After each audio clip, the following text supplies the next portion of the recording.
I'm Mark Weirs, and I'd like to share with you something I've learned about church life cycles. One of the things I enjoy doing with church leaders is sharing important tools that can be really helpful to them in helping to strengthen churches. I've learned along the way as a person trying to do home projects, there are certain tools that are really very important. You can build some things in your home like a wall, but if you don't have a level or you don't have a square,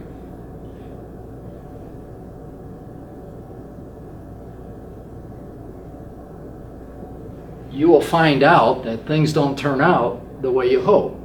And you'll learn after the fact that you've really missed some important things.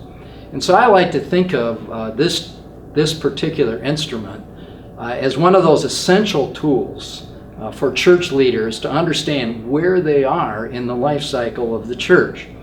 We have to give credit to a well-known church consultant, George Bullard, for lots of work with over 1,000 congregations in looking and analyzing their life cycles. And while not all churches have an exact bell curve for a life cycle, most of them do. And all of them have the characteristics that are outlined here at some place in time. Let me share how it works. One of the things that the life cycle does is it takes vision, and then it takes relationship. That's the R on the chart. It takes program, and it takes management. Those four basic things say a lot about where a church is in its given life cycle. So at birth, when you're just starting out a church, when you're just planting it, vision is really large. And so nothing can really happen without a leader who is really having a clear, compelling vision and gathering other leaders to move this ministry forward. And out of that birth stage, you move into infancy, and one of the first things that starts to expand along with the vision are the relationships. As people make connections and they start to build a fellowship of believers, that becomes increasingly important as they move along. And this is usually about 5 to 7 years of experience in ministry as the church begins its initial start in having an impact in its community.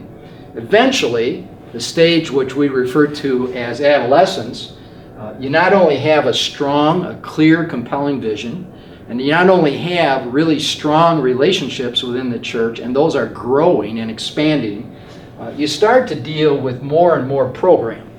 Because what happens is as people come in, they have increased needs. There's needs for children's programs, youth programs, Bible studies, all kinds of different things that people are hoping to have and experience.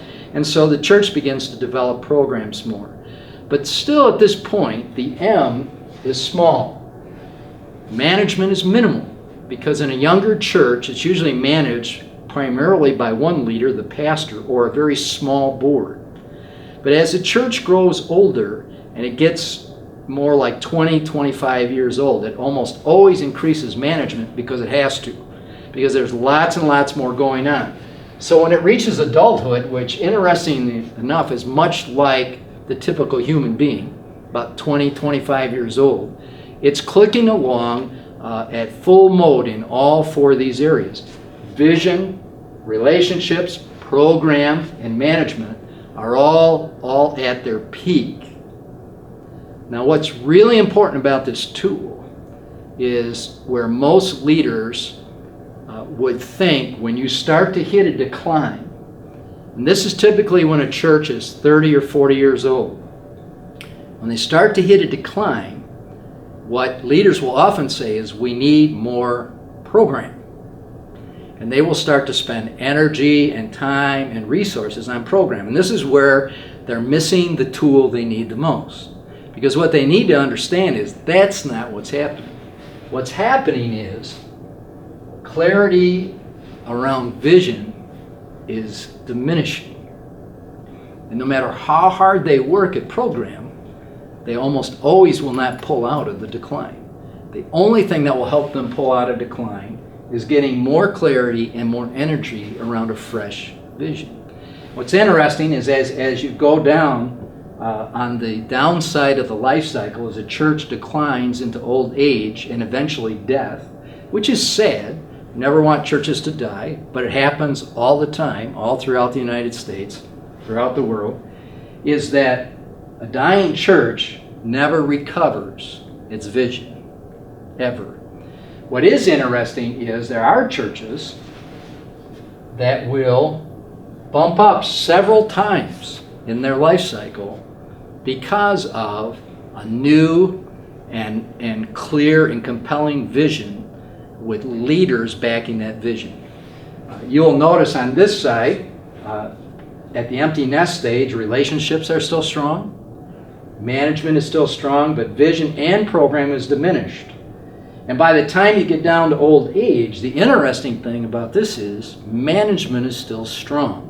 One of my experiences in dealing with leaders in churches is some of the smallest churches at the very end of their life cycle still have very capable management, but virtually no vision whatsoever for the future. So I like to bring this tool to church leaders, especially when they're at this stage or at this stage, either at adulthood or maturity, and say, you need to pay attention to this, much like I would if I was using a level, building a wall or squaring up a wall using a square. That you need this because you will misread this and you will start to use your resources and energies in ways that is not helpful. And so I highly recommend this tool to church leaders, especially in established churches that are 25 years or older.